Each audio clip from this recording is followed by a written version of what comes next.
Ya lo hace. Pierna derecha, directo al arco. ¡Golazo! ¡Golazo!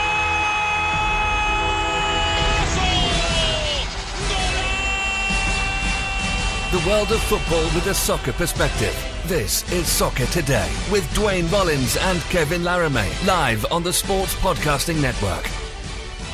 Good day, good night, and welcome to Soccer Today for August 15th, 2018. It's Cup Wednesday. It's the UEFA Super Cup. It's the Voyagers Cup.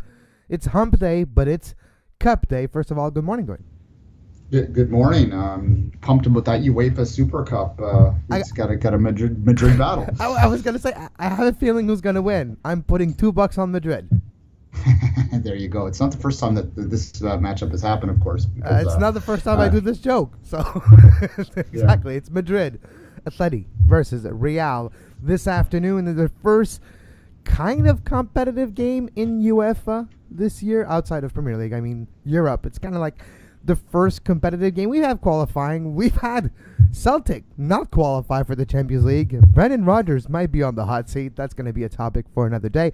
But inspired by the UEFA Cup, Duane and I decided that we would do a rest of Europe preview where we did our Premier League preview last Friday, and we decided to take kind of the same questions but not, and do a rest of Europe preview. First of all, are you excited for any of those leagues? And when I say those leagues, is Liga in France, Bundesliga in Germany, La Liga in Spain, and of course Serie A in Italy, which I don't think I've ever been this excited about Serie A since, I don't know, 2011 with AC Milan or something.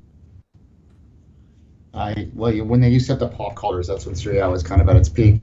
We don't really see that anymore. No, look, certainly with Ronaldo going over, there's a lot of interest in what Juve can do there, but it's more of an interest in the top, I think, and what kind of that will mean for them. And I think the interest is more light into the Champions League. But yeah, we'll get to that in a minute. But certainly my excitement in Europe is more, it has to do with the young Canadian going over and another Canadian in the Turkish league might be where my biggest interest in Europe lies this year, to be honest. But the big leagues, we'll look at them a little. Yeah, it's true. Kyle Laren's doing pretty good in Besiktas right now, getting a lot of starts and getting the confidence of the coach. We'll follow Kyle Laren's progress this year in Turkey after his move last year, actually. It's been, almost a year ago. Yeah, it has been a long time. But let's start with what league interests us the most. Which league are we most excited for? That's our first question.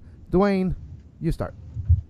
Amongst the big, I sort of mentioned the Turkish league a little bit, but that has everything to do with Kyle Larin. So, and what Atiba can maybe do for a little bit before whatever happens. But in terms of the big leagues, look, I enjoy watching Ligue 1 when I get a chance. I don't get to see it enough as much as I'd like, but now that it's especially the Friday afternoon match, there's always often a Friday match in Ligue 1. But I'm gonna go with La Liga, which is my secondary bread and butter, always has been, and I do think that there's going to be a more interesting title race there than in the other leagues this year. So I'm gonna go with La Liga as that. It is, in my mind, the best league, top to bottom too.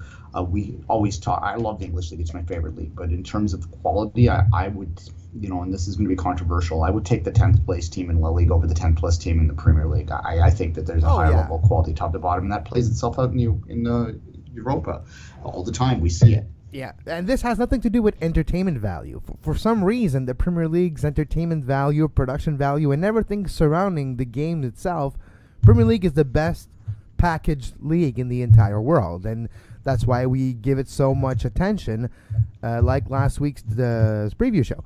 But in what you're saying, La Liga, it's true though, quality, and yeah, there's not as much parity, and we don't like necessarily that P word, but in the world of parity, La Liga's, it's a bit of to the detriment of parity, where you have top clubs, super clubs, and we'll see this year with maybe the Real Madrid not as strong as they used to be, and that depends of Luka Modric. Luka Modric might be on his way out too. I still doubt that this is gonna happen. I don't think Inter Milan's got the funds necessary to trigger Luka Modric's release clause, which apparently is around $750 million. So we'll see if that ever happens, which I doubt, but that could be interesting. For me, Duane, the league that interests me the most is Serie A, for those reasons. And this has been a narrative over the last few weeks where even agent of players are saying that, look, Serie A is the new Liga. Serie A is gearing to be very relevant very, very quickly. And a lot of top players want to go there. Ronaldo, as a pioneer, basically, I guess, is making this a reality. So for me, Juventus, Serie A, and the battle that they will have to do with other clubs like maybe Inter, maybe AC Milan, maybe, I doubt AC Milan's going to be back to its former glory, but Napoli with their new coach. There's a couple of teams there that could give an interesting season, even though Juventus might win the season before Christmas. It is an interesting league for me this year. Yeah, I mean, for sure. Look, they might win the league by November in some cases, like the Scottish league. But certainly, well, I don't know. I think there's a little bit more quality there too. And the thing about Italy is that we can see a lot of quality sort of amongst those mid-level table teams too. They get underappreciated in this part of the world because we just are so inundated by the English league, and the English league is fun, as you said. The production values are there. It's like watching a drama. It's like a really good show that you binge on Netflix. That's what the Premier League is, and the Premier League is Black Mirror, and I guess the rest is like a TV show just on TV. Yeah, and you can see the flaws in it, but it's fun. It's fun. It's like The Affair or something on I think that's on Crave here in Canada, but that's a good one too. If you ever want to binge something, that's a good one. But yeah, it's a fun league. But there's some quality. There's a little deeper cuts in some of those other leagues that we don't always often give credit for. All right, moving on to our second question. It is this one.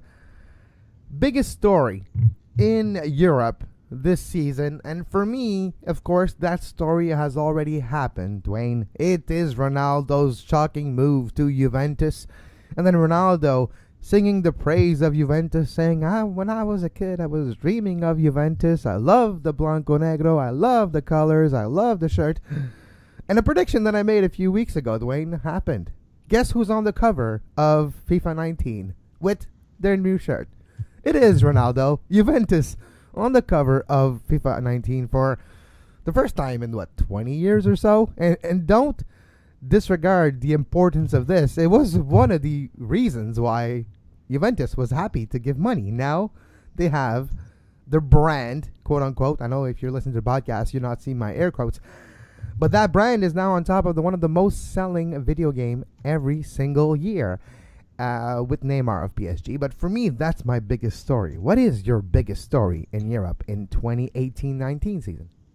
Well, I agree, but to be a little bit different, I will say that that the old money versus new money chase in the Champions League will be a huge story. I do think that if you look at both PSG and Manchester City, you're looking at two nouveau money, nouveau rich clubs that really do have to feel that this has to be the year that they break through and truly go deep in the Champions League. And both of those clubs have had relatively deep run-ins, but never as deep as they think that they could go. And I think that there's going to be a lot of pressure in both of those cases to get to a final and to perhaps even win the Champions League. And we haven't seen it yet. And I think that story will continue on. But yeah, you're right. Ronaldo is what everyone's going to be watching. But I do think that there is a nice little sort of sideline in the Champions League of that new versus old rich. It's not that new anymore. I mean, PSG's money is like about 7 years old, and City's money is a decade now, as we've said a couple times in the last little while. Like, it's 10 years next week to the takeover happen. I love when you include French word like nouveau money. It makes you sound so sophisticated. When I do it, it's just like normal because I'm French.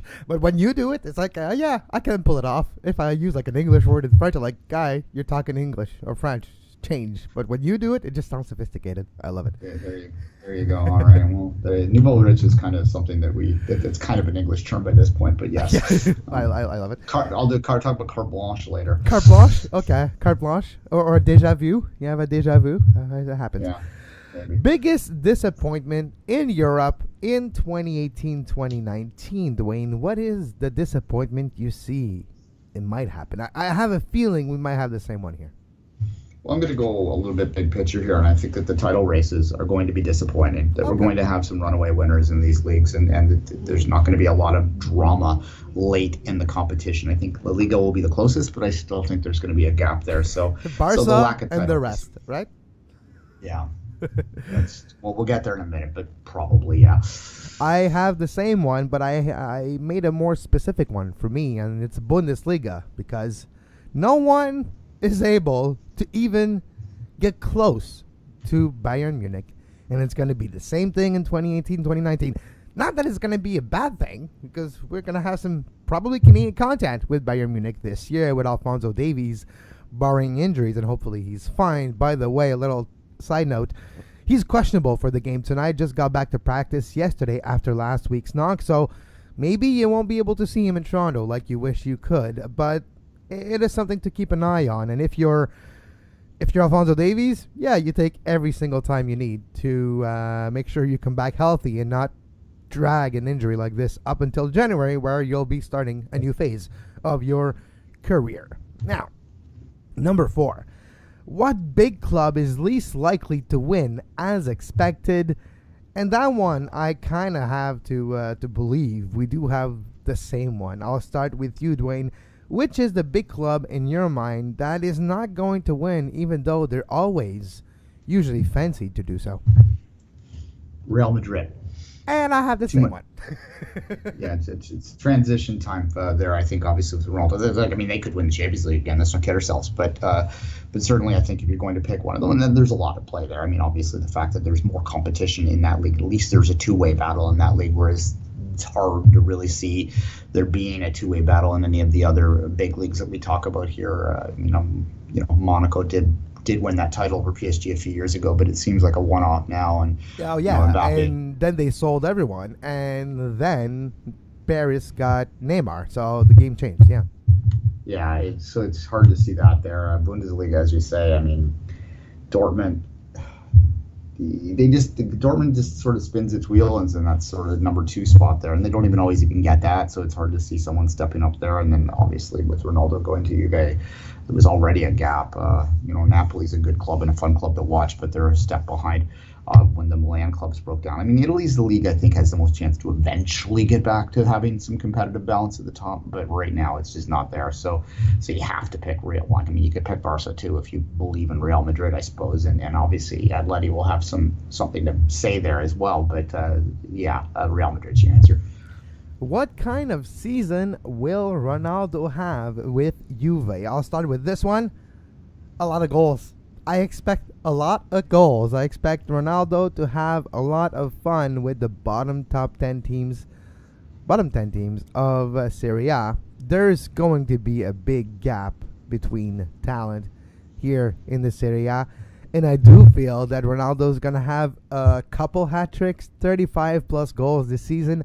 Have you seen the shape he's in? Like, geez, I'm the same age as him, and yeah, I don't look 20 like he does. So, Ronaldo going to score 35 plus goal, going to win the whatever trophy is named the MVP of that league, and be again a contender for the Ballon d'Or in my mind.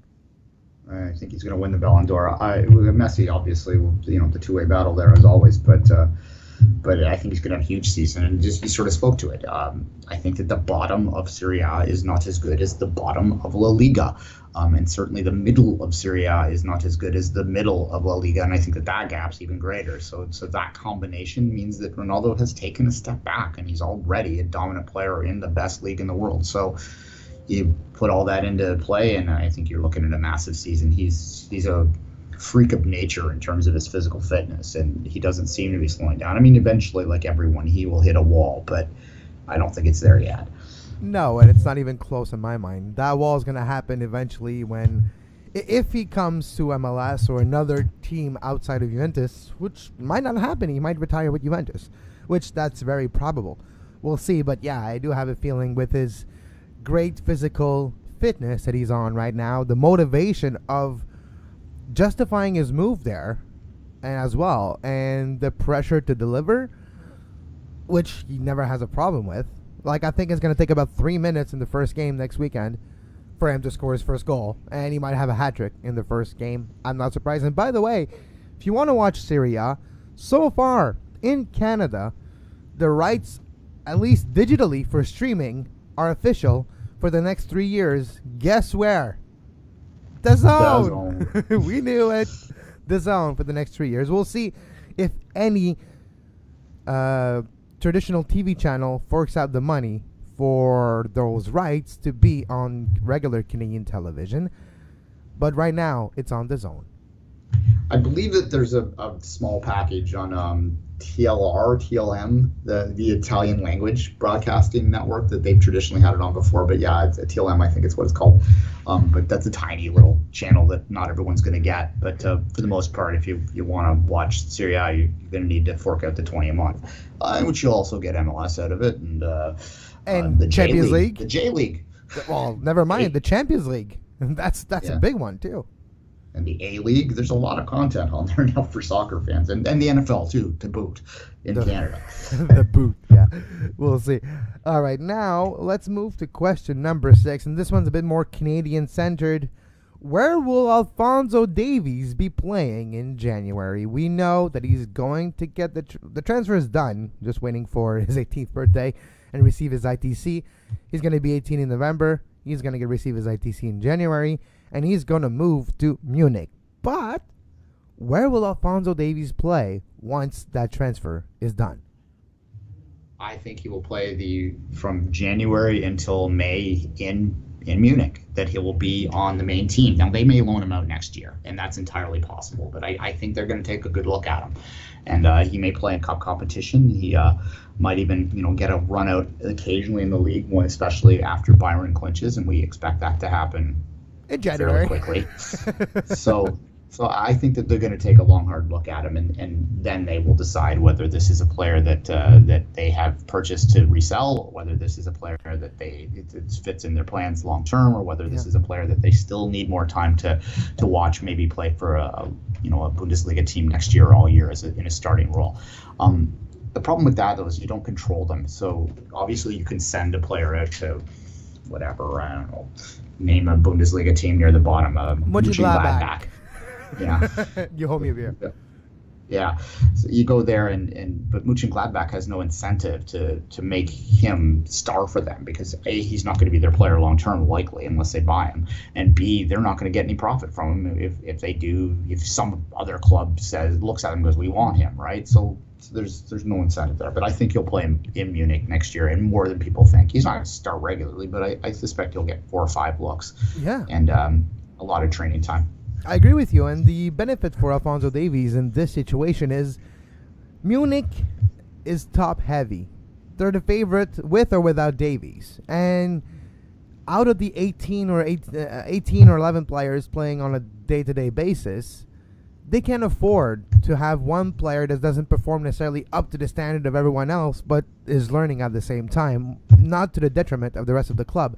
They can do that easily with all the competitions they're part of: Champions League, the League Cup in Bundesliga, and which is the Polka Doval, that tournament that I can't pronounce because it's in German, and the Bundesliga itself.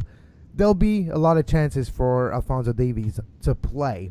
And as well, let's not disregard the month break that the Bundesliga does have.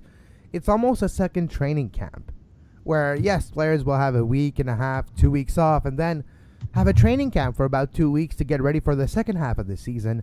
Alphonso Davies will be there for that training camp and might have a chance to prove himself and to earn a spot in the 18 on most days with his performances in that training camp. So I do feel there's more probability of him staying in Munich and getting a look than if he was with another club outside of the Bundesliga that doesn't have the same structure, where that month off for the winter break gives him a bit of an extra chance to maybe impress his new bosses. No, for sure. Look, I think that we are very inclined in this country, in this part of the world, to believe that players have to be a certain age before they can play. That they, good enough, old enough stuff doesn't really. We say it. It's a phrase. It's a pithy phrase that we often throw out there, but I don't know how much a lot of us buy into it. And I think that this is a case where you have to sort of buy into it a little bit. They're not going to buy this kid for the story. They're buying this kid because they believe he's either an asset that they will make money off down the future, or an asset that will help that club directly. And either way, they're going to want to find out quickly. Now, let's talk about the winners of the Big 3, Big 4 leagues in Europe. We have Liga, we have Bundesliga, we have La Liga, and we can add Serie A too as well. Duane, Who are your winners of those leagues? Barcelona, Juve, PSG, and Bayern Munich. Sorry. Going chalk. We're going chalk here. Yeah, I think Atleti has a chance. I said that a few times this year, but I think that they would have to have a near perfect season for that to happen, and that's not, you can't predict that in any real way. You need Griezmann to literally have a season of a lifetime for Atleti to become challenger to Barcelona, in my mind. I have the same one. Yes, I'm going chalk too. Barca, PSG, Munich, and Juventus all wrapped up before the end of January, in my mind. Yeah, well, maybe one might last a little bit longer, but yeah, it's not going to be pretty, I don't think. And that's what he said earlier, that the competition is sort of lacking at the top, and that's something that North American fans have to wrap their head around, and not all of them do. And that's, I think, another reason why the English League is more interesting to people, because as much as people still think it's not competitive enough, there still is more intrigue at the top and throughout. I mean, last year was an exception. Well, I guess the last 2 years were an exception, but or are they an exception? They're an exception in the sense that they were different teams that did it, right? So yeah. So we haven't had a real title race in the Premier League in a couple of years, but there are different teams come into play, and I think that makes it more interesting to people. But there's a lot of quality to watch in the rest of those leagues, particularly if you're interested in the Champions League spot battles and things like that. There's still lots to watch. Well, speaking of the Champions League, we'll finish the show with this one. Who's going to win the Champions League? And Duane, I'll start so that way you're not accused of being a bit too centric about a certain blue team. I have two teams in my mind that are going to win it. I could have had a third one. I could have had PSG, Paris Saint-Germain. But there's going to be controversies. Neymar, not necessarily friends with the rest of the team. Who's going to be the best? Cavani, Neymar, blah, blah, blah. That's going to be maybe a bit too much controversy. And like PSG does, they'll bow out in the quarterfinals like they usually do. But two teams, in my mind, will finally break that spell. Will finally break the dominance of Real Madrid. Yes, Juventus. But the other one, in my mind, that has actually more chances to do so is Manchester City. Yeah, look, logically, I know that you're right there. It's hard for anyone who has any sort of emotional attachment to the the great enigma that is City to predict them. Although they looked very good against Arsenal, and they looked very good against Chelsea in the Shield. The Shield's one thing, Arsenal's quite another, and that was something there. They have a really easy start to their season. The next 5 games or 6 games. Yeah, 6 games are like Huddersfield and like other clubs like this. I've seen meme already saying congratulations Manchester City on winning the next 6 games. Yeah, I mean, they still got to do it, but that helps them in the early part of the Champions League as well, where they can sort of focus a little bit more on it and make sure that they get that number 1 seed locked down. If they're going to win it, they're going to need to win their group. Absolutely. They can't afford any slip-ups, but they have a chance. I'll say that. But in terms of my prediction, I have a hunch on Munich this year. I also think Barca might have one last sort of kick at it again. I mean, it's weird to consider Barca anything other than a favorite year in, year out, but they sort of haven't really stood up and been counted in the Champions League the last couple of years. So maybe they'll have a bit of a bounce back there. Usual suspects generally are going to be included in that, and Juve is going to be the most interesting story. But yeah, if I was a little more daring, I'd pick City, but I'm not. I also, I hate to say this, but I think the other side of Manchester, just because of their terrible way that they play, could do something in there too. Oh yeah, that could be interesting. Jose Mourinho again in the Champions League. By the way, the Champions League has a totally new ball to play this year. It's like a blue canvas, and then you have the white stars on it. So it's gonna have a different look to it. Once you play, you won't see it, but that's the new ball that will be unveiled in the next few weeks. Not forget, this afternoon, the UEFA Super Cup. We'll talk maybe a bit about it on the next show. And tonight, the Voyageurs Cup final, second leg of the Canadian Championship. Toronto at home versus Vancouver. It's 2-2. Felipe's injured. And we talked about it last week, Duane. Donnell Hendry's own goal at the end of the game, he punched the wall when he was back into the locker room and has a fractured wrist because of it. Yeah, well, I guess frustration coming out there. He still can play, though. And probably still plays, so that is something to watch. But that goal might have ended up costing the Whitecaps the Voyageurs Cup, because 2 away goals is it's something that TFC is going to feel pretty confident in heading in. And we will talk about this a lot more on Two Solitudes. Obviously, I will be at the game tonight, where I will try and get as much sound as I can after the fact. I'll maybe look to get a silver second thoughts out after this. We had a nice interview with head coach of York University to talk about the role of Two Solitudes of U Sports, U Sports and the CanPL, yeah. So that'll be running on Two Solitudes this week. So we'll look fun. That should be fun for all of you to listen to. But certainly, looking forward to tonight. A lot of work to do before that, so so maybe I'll say goodbye now. But certainly it should be fun out there at the stadium tonight. Always good when there's a trophy in town. Exactly, and as always, you can follow Duane on social media at 24th Minute if you want to follow along his game watching tonight at BMO Field. You can follow me at Kev Laramee and the show at Soccer Today SPN. You can find the podcast versions of our show anywhere you get your podcast and on Sports Podcasting Network. And as always, until next time. For Duane Rollins, I'm Kevin Laramee. Have a great soccer. You can find the podcast version of all the shows we do on iTunes, Apple Podcast, Google Play Store, TuneIn Radio, iHeartRadio, and anywhere you get your podcast.